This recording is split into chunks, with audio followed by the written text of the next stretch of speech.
شوال المکرم کا یہ آخری جمعۃ المبارک ہے۔ آج کے جمعہ میں قرآن مجید کے 7ویں پارے سورۃ المائدہ کی آیت نمبر 87 کی تلاوت کا شرف اس فقیر گناہگار نے حاصل کیا۔ آج کے جمعۃ مبارک میں بیان کا موضوع ہے کہ اللہ کی حلال چیزوں کو حرام نہ ٹھہراؤ۔ ارشاد باری تعالی ہے، یا ایھا الذین آمنوا، اے ایمان والو، لا تحرموا طیبات ما احل اللہ لکم، تم ان پسندیدہ چیزوں کو حرام قرار نہ دو جن کو اللہ نے تمہارے لیے حلال کر دیا ہے۔ وَلَا تَعْتَدُوا، اور حد سے نہ بڑھو۔ إِنَّ اللَّهَ لَا يُحِبُّ الْمُعْتَدِينَ، بے شک اللہ حد سے بڑھنے والوں کو پسند نہیں فرماتا۔ بس یہ آیت کریمہ ہوئی، یہ اس کا ترجمہ ہوا۔ اب تفسیر میں جو گفتگو ہے وہ ہمارے سمجھنے کے لیے اور اس پر عمل کرنے کے لیے۔ خطاب باری تعالی جل شانہ کا کس سے ہے یہ ذہن میں رکھو۔ یا ایھا الذین آمنوا، ایمان والوں سے، ہم سے ہے۔ روئے زمین پر جہاں جہاں کلمہ گو ہے، لا الہ الا اللہ محمد رسول اللہ پر یقین کامل اعتقاد رکھنے والا ہے، اس سے اللہ کا یہ خطاب ہے، تمام لوگوں سے نہیں، کیونکہ روئے زمین پر تو کوئی کافر بھی ہے، کوئی مشرک بھی ہے، کوئی منافق بھی ہے، قرآن میں ان کا ذکر ہے، مگر یہاں خطاب نہ کافر سے ہے، نہ مشرک سے ہے، نہ منافق سے ہے، مومن سے ہے۔ کیونکہ شروع ہی آیت کریمہ ان الفاظ سے ہو رہی ہے، یا ایھا الذین آمنوا، اور ویسے بھی قرآن پاک میں جہاں جہاں یا ایھا الذین آمنوا کے الفاظ آ جاتے ہیں، ان سے پتہ چل جاتا ہے کہ یہ تو ایمان والوں سے خطاب ہو رہا ہے، ان کو سنایا جا رہا ہے، تم سنو، تم سمجھو اور تم عمل کرو، دوسروں کو چھوڑو۔ یعنی اللہ تبارک و تعالی جو بیان فرما رہا ہے وہ خاص تمہارے لیے ہے۔ تم اپنے آپ کو ایمان والوں کی صف میں داخل سمجھتے ہو نا، کوئی تمہیں کہے بے ایمان تو غصہ آتا ہے تم کو؟ آتا ہوگا نا۔ کوئی کہے بے ایمان ہو، تم کہے ارے مجھ کو بے ایمان کہا تم نے۔ کوئی تمہیں کہے بے ایمان تو تم مشتعل ہو جاؤ گے۔ تو تم اپنے آپ کو کیا سمجھتے ہو؟ ایمان والے۔ مرد بھی سمجھتا ہے ایمان والا، عورت بھی سمجھتی ہے ایمان والی۔ جو مرد جو عورت کلمہ گو ہے، اس کلمے پر یقین رکھتا ہے، لا الہ الا اللہ محمد رسول اللہ کی تکرار کرتا رہتا ہے، سمجھ کر، اس کے معنی پر غور کر کے کہ لا الہ الا اللہ کا معنی ہے کوئی معبود نہیں سوائے اللہ کے، محمد رسول اللہ کا معنی سمجھتا ہے کہ محمد صلی اللہ علیہ وآلہ وسلم اللہ کے رسول ہیں، بس اتنا ہی ہے نا ترجمہ۔ مگر اگرچہ یہ الفاظ مختصر، اگرچہ ان کا ترجمہ مختصر، مگر ان کی گہرائی بہت بڑی ہے۔ اسی کلمے کو پڑھ کے تو کوئی 100 سال کا کافر مسلمان ہو جاتا ہے۔ 100 سال کی عمر اگر اس کی ہو گئی ہو کفر میں شرک میں، مگر دل سے یقین کر کے لا الہ الا اللہ محمد رسول اللہ کہہ دے، نیت یہ ہو کہ میں دین اسلام میں داخل ہوتا ہوں، فوراً داخل ہو جائے گا، اور اس کے سارے پچھلے چھوٹے بڑے کھلے چھپے گناہ خطا مٹ جائیں گے، 0 میٹر ہو جائے گا۔ کتنی بڑی بات ہے، اس کلمہ کی حقیقت کتنی بڑی ہے، دیکھ لو آپ، ایک کلمہ 100 سال کے کفر کو مٹا دیتا ہے۔ میرے خاندان کے بزرگ کی نعت شریفہ کا یہ شعر ہے، گر کافر 100 سالہ ایک بار پڑھے کلمہ، گر کافر 100 سالہ ایک بار پڑھے کلمہ، وہ داخل جنت ہو اعلان محمد سے صلی اللہ علیہ وسلم۔ محمد رسول اللہ کا اعلان ہے اس کے لیے کہ وہ جنتی ہو سکتا ہے، کیونکہ اس نے کلمہ پڑھ لیا، کفر چھوڑ دیا، اسلام میں داخل ہو گیا، تو اس کی کایا پلٹ گئی۔ اب اصل موضوع کی طرف چلتے ہم کہ اس آیت شریفہ میں باری تعالیٰ نے خطاب فرمایا اہل ایمان سے، اور کیا فرمایا؟ یا ایھا الذین آمنوا، تو خطاب ایمان والوں سے ہے، مگر کیا خطاب ہو رہا ہے؟ کیا فرما رہا ہے اللہ تعالیٰ؟ لا تحرموا طیبات ما احل اللہ لکم، تم ان طیب پاکیزہ چیزوں کو حرام مت ٹھہراؤ جن کو اللہ نے تمہارے لیے حلال کر دیا ہے۔ پہلی بات تو یہ ہو گئی، حلال حرام دین اسلام میں بڑی اہمیت رکھتا ہے، کسی اور مذہب میں نہیں۔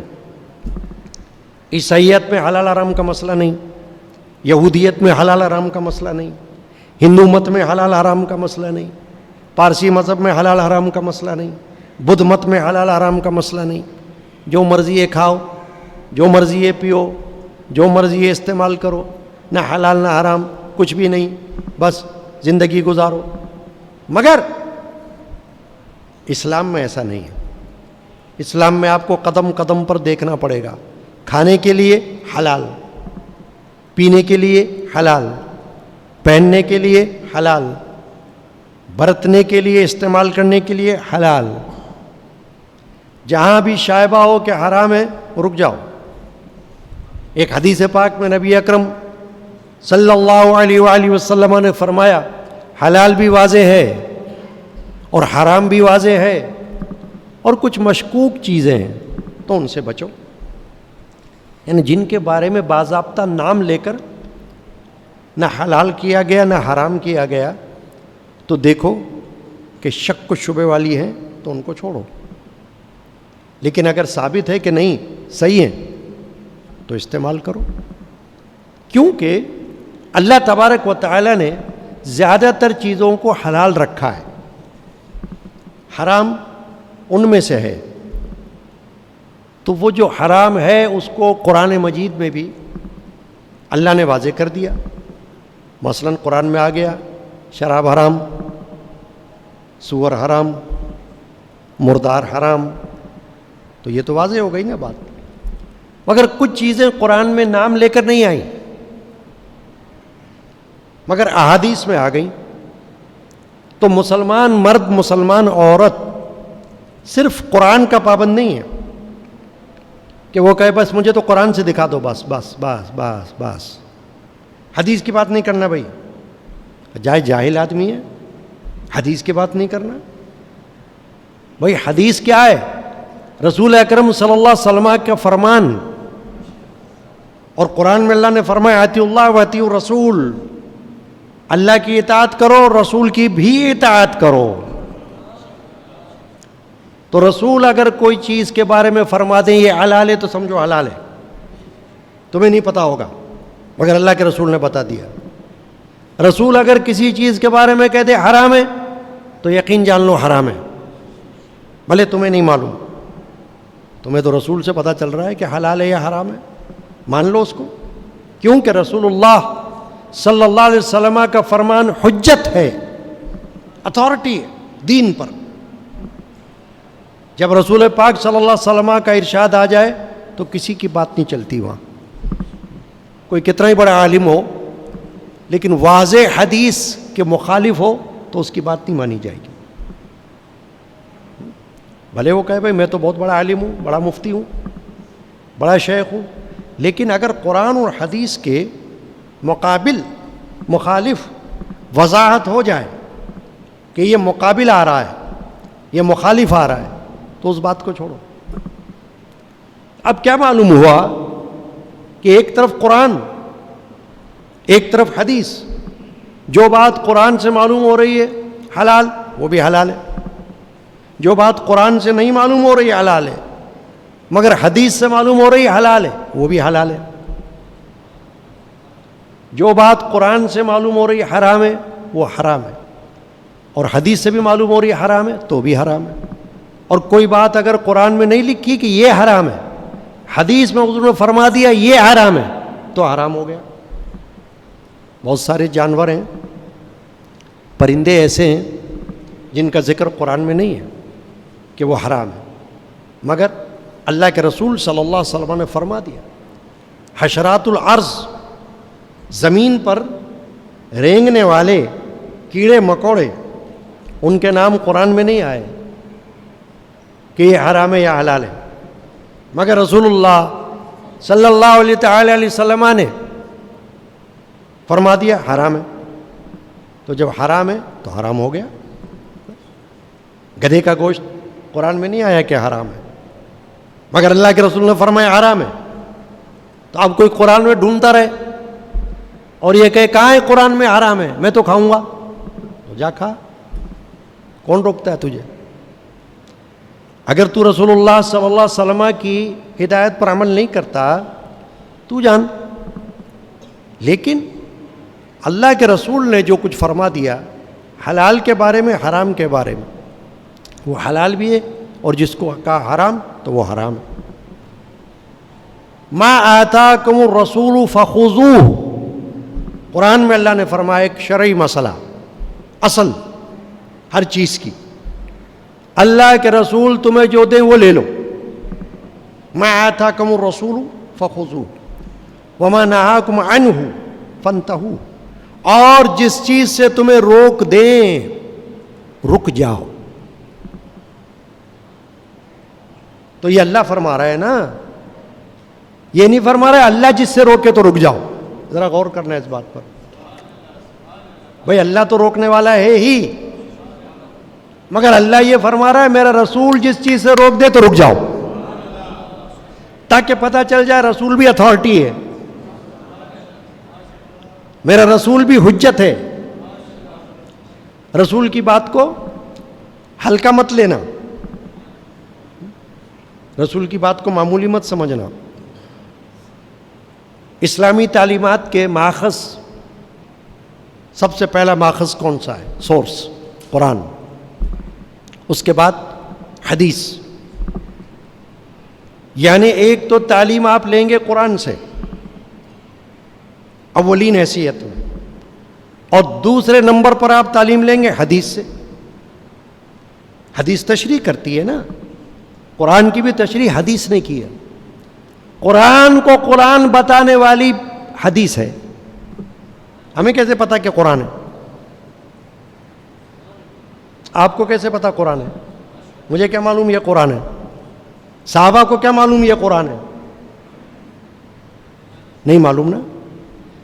کس نے بتایا؟ اللہ کے رسول نے۔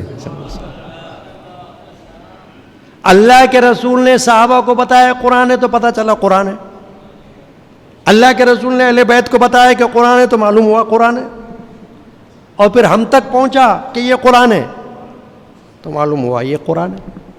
ورنہ قرآن ہم پر تو نازل نہیں ہوا نا، غیر رسول پر تو قرآن نازل نہیں ہوا، رسول اللہ پر نازل ہوا، ان کے قلب اطہر پر نازل ہوا۔ تو قرآن کو قرآن بتانے والی ذات بھی اللہ کے رسول کی ہے، اسی لیے اللہ نے پابند کر دیا کہ جو کچھ رسول تمہیں دیں وہ لے لو، انکار مت کرو، یہ مت کہو کہ یہ قرآن میں ہے یہ کہ نہیں ہے، اس کو تلاش مت کرو اس بات کو۔ رسول حجت ہے، ان کا فرمان حق ہے۔ کیوں؟ کہ قرآن میں اللہ نے ان کے لیے فرمایا وما ينطق عن الهوى ان هو الا وحی یوحی، یہ رسول وہ ہے کہ اپنی خواہش سے کچھ نہیں کہتا، جو اللہ کی طرف سے وحی ہوتی ہے وہی بولتا ہے۔ صاف ہو گئی بات؟ یعنی اپنی مرضی سے نہیں کہہ رہا رسول، یہ تو اللہ ان کے دل میں ڈال رہا ہے، اللہ کی طرف سے وحی آ رہی ہے ان کو، اس کو حلال کر دو، اس کو حرام کر دو، تو کر دیا۔ تو اگر اللہ کے رسول بھی کسی چیز کو حلال کر رہے ہیں تو حلال سمجھو، حرام کر رہے ہیں تو حرام سمجھو۔ احادیث میں بہت ساری چیزوں کا ذکر ہے۔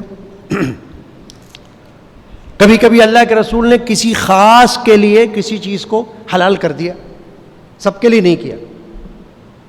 مثال دیتا ہوں میں آپ کو، قربانی ہوتی ہے نا بقرہ عید پر، تو قربانی میں 1 سال سے کم کا جانور بکرے بکری میں دمبے وغیرہ میں جائز نہیں، کم سے کم 1 سال ہونا ضروری ہے۔ لیکن ایک صحابی کو نبی پاک صلی اللہ علیہ وسلم نے فرمایا کہ تمہارے لیے 6 مہینے کا بھی جائز ہے، کر لو، تمہارے سوا کسی اور کے لیے نہیں ہے۔ اب کرے کوئی بات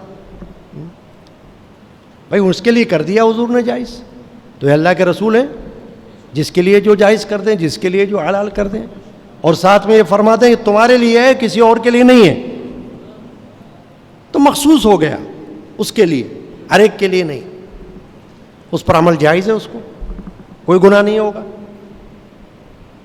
یہ بات۔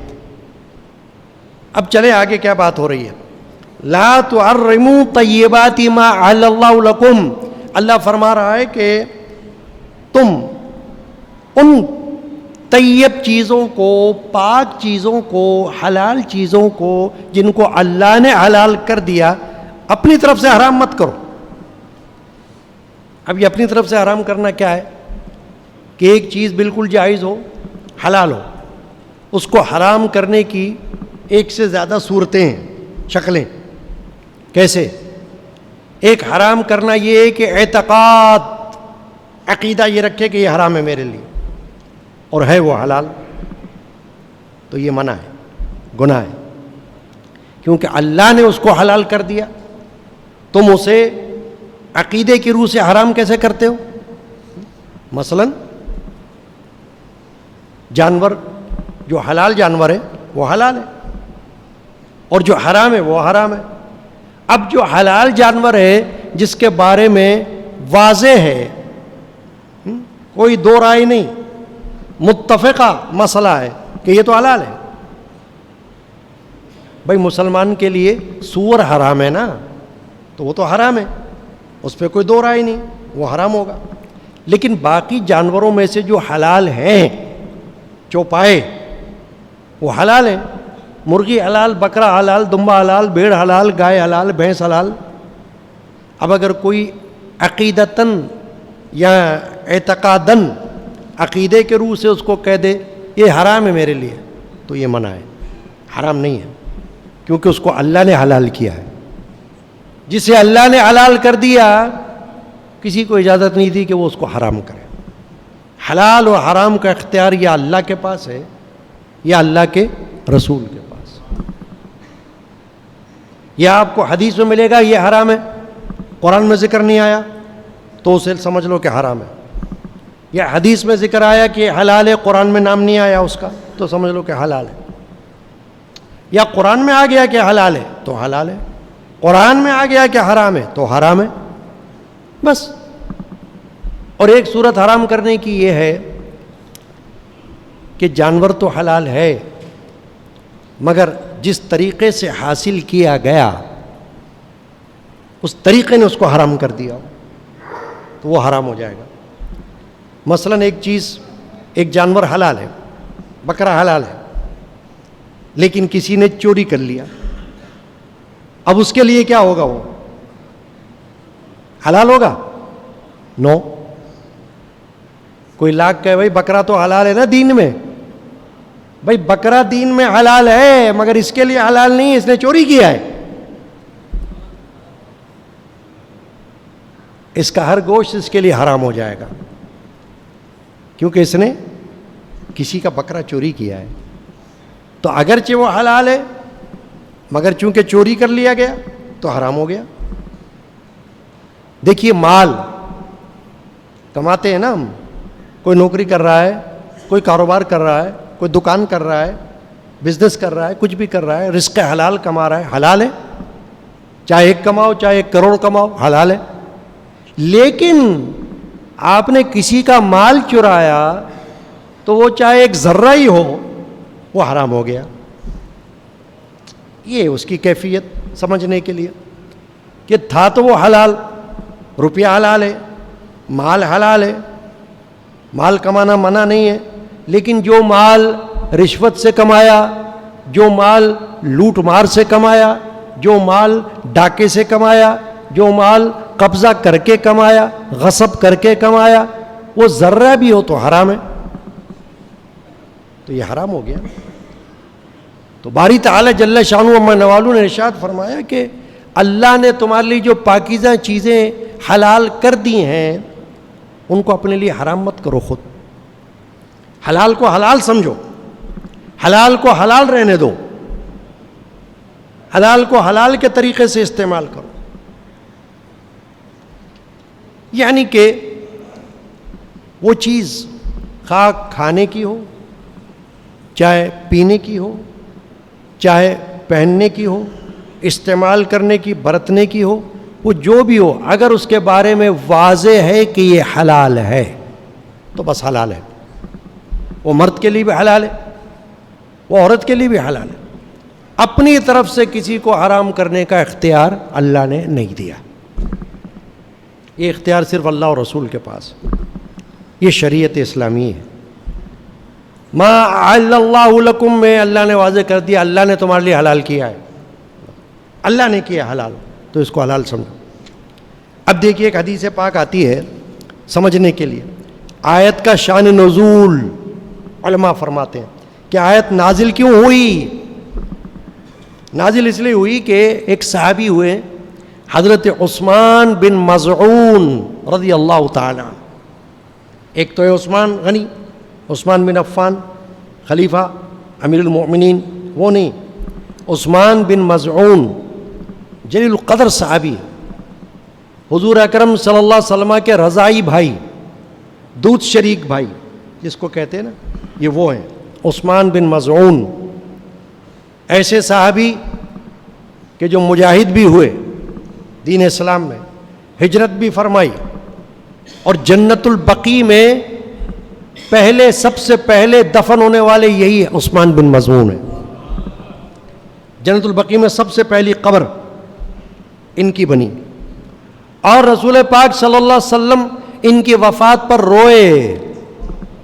حدیث پاک میں جب ان کا انتقال ہوا تو حضور نے ان کا ماتھا چوما، ان کے گال چومے، اپنی آنکھ چشم مبارک سے آنسو بہائے، صحابہ بھی روئے. یہ ہے ان کی شان عثمان بن مظعون کی. اب ہوا یہ کہ چند صحابہ جلیل القدر، ابو بکر صدیق کے جیسے، حضرت مولا علی کے جیسے، عبداللہ بن مسعود کے جیسے، سلمان فارسی کے جیسے، وہ عثمان بن مظعون کے گھر میں جمع ہوئے اور انہوں نے آپس میں ایک مشورہ کیا. مشورہ یہ کیا کہ ہم اللہ تعالیٰ کی بندگی، اللہ تعالیٰ کی عبادت، اللہ تعالیٰ کی معرفت، اللہ تعالیٰ کا عشق اس طرح کریں گے کہ نہ ہم اچھا کھائیں گے، نہ ہم اچھا پئیں گے، نہ ہم راتوں کو سوئیں گے، نہ ہم کوئی اچھا لباس پہنیں گے، نہ ہم عورتوں سے کوئی رغبت رکھیں گے، یعنی بیویوں سے دور رہیں گے. بھائی رسول اللہ صلی اللہ علیہ وسلم کو یہ اطلاع ہو گئی تو اللہ کے رسول صلی اللہ علیہ وسلم ان کے پاس تشریف لائے اور وہ اے عثمان، تم نے آپس میں بیٹھ کر کیا کوئی ایسا مشورہ کیا ہے؟ ہاں یا رسول اللہ، کا غلط کیا ہے. تم لوگوں نے آپس میں مل کر یہ مشورہ کیا ہے, یہ ارادہ کیا ہے کہ تم نہ اچھا کھاؤ گے, نہ اچھا پیو گے, نہ اچھا پہنو گے, نہ خوشبو استعمال کرو گے, بس ٹاٹ کے کپڑے پہنو گے, اور نہ بیویوں کے قریب جاؤ گے. یہ کیا مشورہ؟ کہاں کیا, کہا نہیں غلط ہے.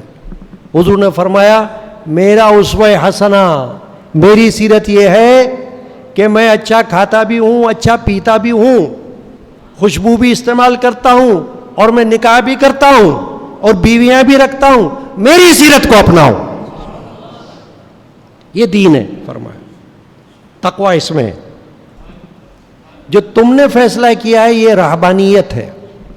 عیسائیت میں ہوتا ہے ایسا کہ عیسائی پادری, عیسائی جو ہوتے ہیں نا, ان کے فادر, ان کے پادری, ان کی راہبہ, ننس, وہ یہ فیصلہ کرتے ہیں کہ ہم شادی بیاہ نہیں کریں گے بھائی, ہم تو ایسی مجرد رہیں گے. اسلام یہ تعلیم نہیں دیتا. اسلام وہ تعلیم دیتا ہے جو انبیاء کی سیرت ہے, پیغمبروں کی سیرت ہے, کہ پیغمبر اللہ نے جتنے بھیجے دنیا میں ان کے لیے جائز قرار دیا کہ حلال چیزوں میں سے جو چاہو کھاؤ. ہاں یہ الگ مسئلہ ہوتا ہے کہ کسی شخص کو طبعاً, جیسے ایک طبیعت ہوتی ہے نا, کوئی کہتا مجھے میٹھا پسند ہے, کوئی کہتا مجھے میٹھا تو اچھا نہیں لگتا بھائی, مجھے تو نمکین پسند ہے. تو یہ منع نہیں ہے. جس کو نمکین پسند ہے نمکین کھا لے, جس کو میٹھا پسند ہے وہ میٹھا کھا لے. اگر ڈاکٹر نے منع کیا ہو, کوئی شوگر کا مریض ہے, اس کو ممنوع ہے کہ وہ کوئی میٹھی چیز نہ کھائے, تو یہ پھر حرام کرنا تھوڑی ہے. یہ تو ایسا ہے کہ اس کو ترک کرنا ہے عارضی طور پر, کہ طبیعت کے لحاظ سے, میڈیکلی, طبی نقطہ نظر سے جو چیز انسان کو نقصان دیتی ہے. اب بلڈ پریشر کا مریض ہو اور ڈاکٹر کہے بھائی نمک کا استعمال مت کرنا, تو نمک تو حلال ہے. تو کوئی یہ نہیں کہہ سکتا بھائی نمک کو حرام کر دیا ڈاکٹر نے. حرام تھوڑی کیا ہے, ترک کرنے کا حکم دیا ہے کہ تمہارے لیے فائدہ مند نہیں ہے, نقصان دہ ہے. اب میں نے شروع میں عرض کر دیا کہ حرام کا عقیدہ رکھنا یہ ممنوع ہے, کہ حلال چیز کو حرام کر دینا نہیں, وہ حلال ہے, اللہ نے حلال رکھی. اپنی طبیعت کے حساب سے کسی چیز کو چھوڑنا یہ ممنوع بات نہیں ہے. بعض صوفیاء کرام نے اپنی طبیعت کے اعتبار سے کچھ چیزوں کو ترک کیا, تو وہ انہوں نے صرف تبعاً کیا, اعتقاداً نہیں کیا. اعتقاداً کر ہی نہیں سکتے, قرآن کے خلاف ہو جائے گا. چنانچہ اللہ کے رسول صلی اللہ علیہ وسلم نے عثمان بن مظعون کو کیا سمجھایا کہ عثمان, یہ جو تم لوگوں نے آپس میں بیٹھ کر مشورہ کیا ہے نا ایک دوسرے کے ساتھ مل کر, اس پر عمل مت کرنا کہ تم بیویوں کو چھوڑ دو گے, ان کا ادا نہیں کرو گے. اللہ کے رسول نے فرمایا انا لجسدک علیک حقا. انہوں نے آپس میں مشورہ کیا تھا ہم رات کو سوئیں گے نہیں, ہم تو ساری رات جاگتے رہیں گے, ہم تو روزانہ روزے رکھیں گے. حضور نے فرمایا ایسا مت کرو, میں روزے بھی رکھتا ہوں نفلی, روزے چھوڑ بھی دیتا ہوں, نہیں رکھتا روزے. نفلی روزے اللہ کے رسول نے رکھے بھی, اللہ کے رسول نے نہیں بھی رکھے, دونوں باتیں حدیث میں ملتی ہیں. فرض کی بات نہیں ہو رہی, نفلی کی بات ہو رہی. اللہ کے رسول نے فرمایا میں رات کو سوتا بھی ہوں اور رات کو جاگتا بھی ہوں, کچھ حصہ میں جاگتا ہوں, کچھ حصہ میں سوتا ہوں. اب اگر تم یہ اپنے آپ کو پابندی کر لو گے کہ میں تو سوؤں گا ہی نہیں, فرمایا یہ میری سیرت کے خلاف ہے, یہ میرے معمول کے خلاف ہے, ایسا مت کرو, جیسا میں کرتا ہوں ویسا کرو. تو حضور نے حدیث میں فرمایا انا لجسدک علیک حقا, تیرے جسم کا تجھ پر حق ہے کہ اگر جسم تیرا تھک جائے تو سو جا, آرام کر لے, تھک جائے تو سستا لے, ریلیکس, کوئی منع نہیں ہے. دین آسان ہے, ان دین یسرن, رسول اللہ نے فرمایا صلی اللہ علیہ وسلم, دین آسان ہے, خود اس کو مشکل مت بناؤ. حضور فرما رہے ہیں جو دین کو مشکل بنائے گا دین اس کے لیے مشکل ڈال دے گا, یعنی مشکل ہو جائے گا اس کے لیے, پھر پھنس جائے گا وہ, پھر توبہ کرے گا کہ نہیں یہ تو غلط کیا میں نے. تو اس لیے پہلے سوچو سمجھو. تو رسول پاک صلی اللہ علیہ وسلم فرمایا ان لجسدک علیک حقا ان لزوجک علیک حقا, تیری بیوی کا تجھ پر حق ہے, تو جو کہتا ہے یا تم نے جو فیصلہ کیا ہے کہ ہم بیویوں کے پاس نہیں جائیں گے، ان کے حقوق ادا نہیں کریں گے، ان کو چھوڑ دیں گے، عورتوں کو چھوڑ دیں گے، فرمایا نہیں ایسا، یہ میرا عمل نہیں ہے، یہ میرا طریقہ نہیں ہے، یہ میری سیرت نہیں ہے، جو میرا طریقہ اس پہ عمل کرو۔ چنانچہ حضور نے فرمایا ان سے کہ دیکھو میں نماز بھی پڑھتا ہوں، سوتا بھی ہوں، روزہ بھی رکھتا ہوں، کھاتا پیتا بھی ہوں، اور عورتوں سے نکاح بھی کرتا ہوں، تو جس نے میری سنت کو چھوڑا وہ مجھ سے نہیں ہے۔ جب نکاح پڑھایا جاتا ہے نا کسی کا تو ایک حدیث پاک کے الفاظ پڑھے جاتے ہیں، فمن رغب عن سنتی فلیس منی، کہ حضور نے فرمایا جس نے میرے طریقے سے منہ پھیرا وہ مجھ سے نہیں ہے، یعنی نکاح میرا طریقہ ہے، حضور فرما رہے ہیں۔ اگر کسی نے نکاح کو حرام قرار دیا کہ میں نکاح تو کروں گا ہی، میرے نزدیک تو حرام ہے، تو پھر اس کا مطلب وہ گناہ کر رہا ہے، حلال کو حرام بتا رہا ہے، وہ تو حلال ہے۔ ہاں جس کے لیے نکاح میں معذوری ہو اس کے لیے نکاح حرام ہو جائے گا، کیونکہ نکاح کے چند صورتیں ہیں، ایک نکاح فرض، ایک نکاح واجب، ایک نکاح حرام، وہ اپنے اپنے حساب سے، جہاں بندے کو پتا ہو کہ میں اپنی عزت کو محفوظ رکھ نہیں سکتا، بدکاری کی طرف مائل ہو جاؤں گا، نکاح فرض ہو گیا اس پر، نکاح کرے، اپنی بیوی رکھے۔ لیکن عورت حلال بھی ہے، عورت حرام بھی ہے، جہاں ناجائز تعلق ہو وہ حرام ہے، اور جہاں جائز تعلق ہو وہاں حلال ہے، یہ ہے دین۔ چنانچہ نبی اکرم صلی اللہ علیہ وسلم فرمایا کہ بھئی میرا طریقہ اختیار کرو، اگر میرے طریقے پر نہیں ہو تو پھر مجھ سے نہیں ہو۔ تو اور پھر کیا فرمایا، وَلَا تَعْتَدُوا، اور حد سے آگے مت بڑھنا، یعنی اللہ کی حدود ہیں، اللہ نے حدود بنا دی ہیں، حدود کا خیال رکھو۔ تمہیں نہیں معلوم تو جاؤ کسی عالم سے پوچھ لو، تاکہ پوچھ کر عمل کرو، اپنی طرف سے ایسے نہیں کام کر لو ورنہ گناہگار ہو جاؤ گے، پوچھ کر کرو۔ ان اللہ لا يحب المعتدین، فرمایا بے شک اللہ تعالی حد سے آگے نکلنے والوں کو پسند نہیں کرتا، حد سے بڑھنے والوں کو اللہ نہیں پسند کرتا، دور کر دیتا ہے ان کو اپنے سے۔ چنانچہ حد کے اندر رہو، جو چیز کھاؤ پیو حد کے اندر کھاؤ پیو، جو چیز پہنو حد کے اندر پہنو، استعمال کرو، حد کے اندر ہے۔ اب رسول پاک صلی اللہ علیہ وسلم نے حدیث میں آتا ہے ستو کا استعمال کیا، جو کا استعمال کیا، کھجور کا استعمال کیا، یہ تو آتا ہے حدیث میں، مگر حدیث میں یہ بھی ہے کہ حضور نے مرغی بھی کھائی، حضور نے بٹیر بھی کھائے، حضور نے بکری کا گوشت بھی کھایا، یہ بھی ہے نا حدیث میں۔ تو اب اگر کوئی خالی ایک ہی بات کو لے لے کہ نہیں میں تو وہ گوشت نہیں کھاؤں گا، تو اللہ کے رسول نے فرمایا کہ ایسا نہیں کرنا، میں تو گوشت بھی کھاتا ہوں، کبھی میں وہ کھاتا ہوں کبھی میں وہ کھاتا ہوں، تو اس طریقے پر عمل کرو، کبھی یہ بھی کھا لو کھانا ہے تو، کبھی وہ بھی کھا لو کھانا ہے تو۔ اب دیکھیں نا کھانوں کی ورائٹی جو آج کل ہے، نبی پاک کے زمانے میں تو تھی نہیں، مگر اصل موجود ہے کہ حضور نے کھانے کو پسند فرمایا، کھانے کے وقت کھانا کھایا، پینے کے وقت پانی پیا، ٹھیک ہے نا، اور ٹھنڈا پانی اللہ کے رسول کو محبوب تھا، پسند تھا، تو ٹھنڈا پانی بھی مرغوب ہے نا۔ حضور اکرم صلی اللہ علیہ وسلم کو میٹھا پسند تھا، حلوہ پسند تھا، تو حلوہ بھی لوگوں کو پسند ہونا چاہیے، مٹھائی بھی پسند ہونی چاہیے، اگر وہ طبیعت کو نقصان نہ دے تو، صحت کو نقصان نہ دے تو میٹھا کھا سکتا ہے۔ تو اللہ کے رسول نے صلی اللہ علیہ وسلم نے کشادگی رکھی ہوئی ہے، دین اسلام میں بتا دیا ہے کہ جو میرا طریقہ ہے وہ ہر طریقے سے ہے، بس حلال کا خیال رکھنا ہے کہ حلال ہونی چاہیے، پینے کی چیز ہو، کھانے کی چیز ہو، استعمال کی چیز ہو، وہ حلال ہونا چاہیے بس۔ اللہ تعالی ہمیں جو کچھ آج ہم نے آیت کریمہ سورۃ المائدہ آیت نمبر 87 اس کے ضمن میں جو سنا کہ اللہ کی حلال کی ہوئی چیزوں کو حرام مت قرار دو، اس پر جو کچھ ہم نے سنا اللہ تعالی ہمیں سمجھ کی توفیق عطا فرمائے۔ صلی اللہ تعالی علی محمد وعلی آلہ وصحبہ اجمعین۔